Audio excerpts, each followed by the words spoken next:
네, 우리 본부과정 여러분 안녕하십니까? 오전에 제가 교과 공부를 월요일 소지까지 말씀을 드렸는데 아무리 생각을 해봐도 오늘 교과가 굉장히 중요한 내용인데 나머지 교과를 말씀을 드리지 못한 것이 마음이 너무 걸려서 나머지 공부로 화요일 소지부터 말씀을 좀 영상으로 준비하게 됐습니다. 그래서 화요일 소지부터 결론 부분까지 이 오후 시간에 제가 다시 방송으로 이렇게 우리 성도님들께 묻다 드린 말씀을 드리도록 하겠습니다. 자, 우리 화요일 소지부터 계속해서 좀 공부를 해볼까요? 구약 성경의 유력한 인물들은 다 누구를 가리킨다고 그랬죠? 바로 예수 그리스도를 가리킨다고 그랬습니다. 여호수아는 모세와 마찬가지로 예수님을 상징했습니다. 모세도 그 이름이 건져냄, 구원이었듯이 여호수아도 그 이름의 뜻이 여호와의 구원이란 뜻을 가지고 있습니다. 그래서 신약에서의 예수가 구약에서 조슈아, 여호수아 같은 뜻입니다. 그 의미도 구원이라는 그런 의미입니다. 자, 화요일 소지의 제 아랫부분의 교훈을 한번 보시겠습니다. 여호수아는 출애굽의 중요한 과정을 재현하는 새 모세였지만 궁극적 성취는 오직 메시아에 의해서 가능하다. 두 지도자의 삶은 오실 메시아의 예표가 된다. 모세와 여호수아 둘 다 예수님을 예표했다고 말하고 있습니다. 모세는 애굽에서부터 가나안 직전까지 이끌었던 지도자이고 여호수아는 모세가 죽고 나서 그 사명을 이어받아 가나안 입성부터 정복까지의 최종 마무리를 담당했던 지도자입니다. 모세가 시작했고 여호수아가 마무리했습니다. 애굽에서 가나안으로 가는 여정은 말세를 만난 우리에게 거울, 본보기 말씀드린 것처럼 표상인 것입니다. 애굽에서 가나안으로 가는 여정이 무엇에 대한 표상이에요? 고대 이스라엘 백성들은 오늘날 영적 이스라엘 백성들의 표상입니다. 바로 우리의 표상이에요. 우리가 이 애굽으로 상징된 죄악 세상에서 탈출해서 하늘나라, 하늘 가나안까지 가는 구원의 여정이 실체인 것입니다. 모세를 통해 구원받고 홍해를 건너고 광야까지 가게 되는데 이 과정을 흔히들 구원의 과정 가운데 칭의의 과정으로 많이들 이렇게 설명을 합니다. 죄로부터의 구원이죠. 칭의의 다음 단계는 뭐죠? 성화죠. 성화의 과정이 마쳐지면은 재림하실 예수님을 통해서 우리가 영화의 단계로 들어가게 됩니다. 여호수아서가 이 모든 단계를 우리에게 설명해 주고 있습니다. 자, 정리하면 모세는 영적으로 초림하신 예수님의 역할을 표상한다면 여호수아는 재림하실 예수님의 역할을 표상했다고 볼 수가 있는 것입니다. 여호수아서는 그 주된 활동 무대가 가나안 땅입니다. 하늘에 계신 예수님, 하늘 성소에서 우리를 위해서 중보하시고 곧 재림하실 예수님, 그리고 우리에게 하늘 가나안 땅을 분배해 주실 예수님을 우리가 바로 여호수아서를 통해서 발견하게 되는 것입니다. 이것이 두 지도자를 통해서 나타나는 두 가지의 구원, 칭의와 성화, 그리고 칭의는 초림하신 예수님을 통해서 보여지는 것이고 승천하신 이후에 하늘에 계셔서 우리를 위해서 일하시는 예수님의 모습이 성화를 통해서 보여지게 되는 것입니다. 그분을 통해서 가나안으로 들어가게 됩니다. 그 예수님을 만나게 되시기를 간절히 소망합니다. 자, 수요일 소지입니다. 수요일 소지에서는 여호수아가 예수님을 상징하는 증거들을 더 구체적으로 설명해 주고 있습니다. 조금 전에는 모세라는 인물과 구분했을 때 여호수아가 주로 재림하실 예수님에 대한 부분을 보였다고 말씀을 드렸는데요. 하지만 모세라는 인물과 그 역할과 기간이 여호수아가 중복이 되죠. 그 기간까지 살펴본다면 여호수아의 모습 속에는 초림하신 예수님의 모습도 함께 나타나고 있음을 볼 수가 있습니다. 자, 수요일 소지의 중간 아랫부분을 한번 보시면은 여호수아가 광야에서 40년을 보낸 후에 가나안에 들어갔듯이 실체의 여호수아이신 예수님은 광야에서 40일을 보낸 후에 지상사역을 시작하셨고 부활 후에도 광야 같은 이 땅에서 40일을 보내신 후에 하늘 사역에 들어가셨다. 모세와 함께 있었던 시간까지 포함하면 예수님의 하늘 사역뿐만 아니라 지상 사역까지도 연결지어서 이해할 수가 있다는 것입니다. 여호수아가 광야 생활 40년을 하고 요단강을 건너서 가나안 땅에 입성합니다. 예수님은 어떠셨어요? 광야에서 40일을 보내시고 요단강에서 침례받고 공생애를 시작하셨습니다.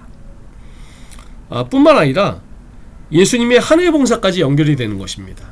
예수님이 부활하신 다음에 40년 동안 이 땅에 머무시고 하늘나라로 입성하셨습니다. 여호수아가 40년 광야 생활하고 가나안에 입성하는 과정하고 이제 연결이 되는 것입니다. 여호수아는 가나안 땅에 들어가서 남은 이방인들을 다 진멸하고 나서 그 땅을 12지파에게 분배해 주었습니다. 예수님께서는 초림을 통해 우리에게 죄로부터 구원해 주셨습니다. 그래서 우리는 사실 이미 가나안 땅을 받은 것과 마찬가지입니다. 그러나 아직 우리가 이 죄악된 세상, 즉 죄악의 영향력에선 벗어나지 못해서 때때로 오염되거나 죄 가운데 죄를 묻게 되는 것입니다. 그래서 우리는 우리 안에 아직 진멸하지 못한 죄의 세력을 몰아내고 투쟁해서 이겨야 되는 것입니다. 구원받은 백성들이 재림하신 예수님을 맞이할 때까지 해야 할 성화의 과정이 필요한 것입니다.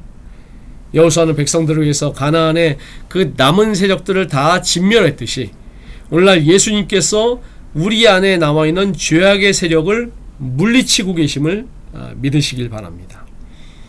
나를 위해 지금도 여전히 일하시고 특별히 나에게 남아있는 죄, 정복하지 못한 죄, 여전히 싸워주시는 군대장관 참 여호수아 예수님을 의지하고 그분의 승리의 깃발 아래로 모이게 되시기를 간절히 소망합니다. 자, 목요일 소지입니다. 표상을 통해서 우리가 받게 되는 축복이 있어요. 진리의 실체가 되시는 예수님을 만나게 됩니다. 그뿐만 아니라 예수님의 몸된 교회인 우리가 어떠한 삶을 살 수 있을지에 대한, 즉 나 개인에 대한 예언도 풀어준다는 것입니다. 우리가 성경을 읽는 가장 큰 목적은 당연히 예수님을 만나는 것입니다. 말씀을 이루신, 예언을 성취하신 예수님을 발견하는 기쁨 때문에 우리는 성경을 읽어야 됩니다. 거기에 더해서 또 하나의 중요한 이유가 있습니다. 하나님은 성경의 모든 내용이 다 나의 비천한 삶을 통해서 성취하실 것이라고 하는 놀라운 축복을 주신 것입니다. 예수님이 이루신 그 놀라운 성취와 역사를 나도 이룰 수 있게 해주신다니 이건 또 얼마나 큰 축복일까요? 예수님이 이렇게 약속하셨습니다. 내가 진실로 진실로 너희에게 이르노니 나를 믿는 자는 내가 하는 일을 그도 할 것이요 또한 그보다 큰 일도 하리니 이는 내가 아버지께로 감이니라. 우리가 이 성경절을 읽으면 정말 놀래 자빠질 일입니다. 예수님이 이루신 그 모든 것보다 더 큰 역사가 우리에게 나타날 수 있게 해주신다고 약속하신 것입니다. 나 같은 죄인이 뭐라고? 주님은 우리에게 적당히 축복을 주시는 게 아니라 그분이 이 땅에서 이루신 것보다 더 큰 일도 할 수 있게 해주신다는 것입니다. 그러면 여호수아가 경험한 기적과 능력이 우리의 삶을 통해서도 이루어질까요? 나아가 여호수아보다 더 큰 일을 우리가 이룰 수가 있고 여호수아보다 더 성화된 생애를 우리가 살 수 있다는 것입니다. 내가 여호수아다.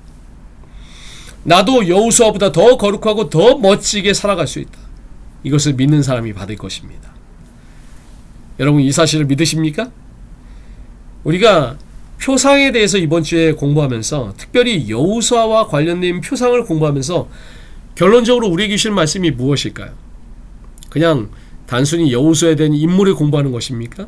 그 여호수아라는 인물에 대해서 감동받고 은혜 받으라고요? 물론 그것도 의미가 있지만 훨씬 더 큰 의미가 있습니다. 표상. 그것이 무엇입니까? 너도 여호수아처럼 될 수 있다. 주님께 모든 것을 맡기고 신뢰한다면 여호수아보다 더한 것도 할 수가 있다. 약속해 주시는 것입니다. 하나님이 여호수아에게 이런 축복을 하십니다. 내가 밟는 땅을 다 내게 주겠다. 오늘 우리에게 어떻게 적용할 수가 있을까요? 하나님이 말씀하십니다. 네가 읽은 말씀, 네가 밟은 땅 내가 다 이루어줄게. 너가 읽은 말씀 너의 삶을 통해서 이루어질 수 있게 그렇게 해줄게.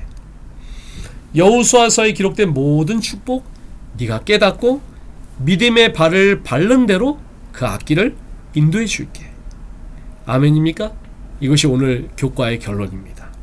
하나님이 여호수아서로 오늘 우리에게 주신 이유, 여호수아에게 주신 축복을 영적인 여호수아인 오늘 우리에게 그 모든 복을 고스란히 다 주실 것이라는 것입니다. 성경의 모든 말씀은 오직 예수님을 통해서 성취가 되고 모든 성경이 다 예수님에 대한 이야기입니다. 우리가 예수님 안에 거하게 된다면 예수님이 이루신 모든 성취와 역사와 기적과 능력이 다 내 것이 될 수가 있습니다. 그것이 교회에 주신 축복입니다. 교회는 예수님의 몸 아닙니까? 우리가 이 본부교회의 일원이 된 것이 가장 큰 축복입니다. 결론이 뭐예요? 다른 게 없습니다. 예수님과 연결이 되어서 수도꼭지를 틀면 물이 콸콸 쏟아지듯이 하나님의 축복의 물줄기를 언제든지 받아 마실 수가 있다는 것입니다. 예수님과 꼭 붙어 있어야 됩니다. 예수님 곁을 절대 떠나지 말고 더 주님과 연결되는 우리 본부 가족들 되시기를 소망합니다. 자, 결론입니다. 표상학은 하나님의 해석 방법이고 진리를 발견하는 유일한 길입니다. 재림교의 해석 방법은 이 표상학에 근거를 두고 있습니다. 구약과 신약을 온전히 다 믿는 교회가 바로 재림교회입니다. 이 원리를 모르는 많은 교회 교파들이 성경을 자의적으로 해석해서 엉터리로 그렇게 해석하는 많은 일들이 있습니다. 많은 경우에 미혹을 당합니다. 이제 우리는 깨어서 성경을 올바로 이해해야 됩니다. 성경을 올바로 이해하는 백성이 많지 않기 때문입니다. 다니엘서와 요한계시록을 제대로 이해하는 백성들이 세상에 별로 없어요. 이제 우리가 올바른 해석 방법으로 예언을 풀어내고 성경의 모든 말씀을 올바로 해석하여 진리를 증거하는 증인의 삶을 살아야 되는 것입니다. 하나님은 오늘 우리를 세 번째 여호수아로 부르셨습니다. 오래전에 출애굽하면서 여호수아를 불러주셨고 또 예수님께서 이 땅에 오셔서 참된 여호수아의 삶을 사셨고 오늘날 이 마지막 시대에는 우리를 세 번째 여호수아로 부르셨습니다. 우리가 어떻게 돼요? 말씀의 진검으로 세상의 죄악 세력을 세상의 죄악 세력을 물리치라는 하나님의 명령을 받았습니다.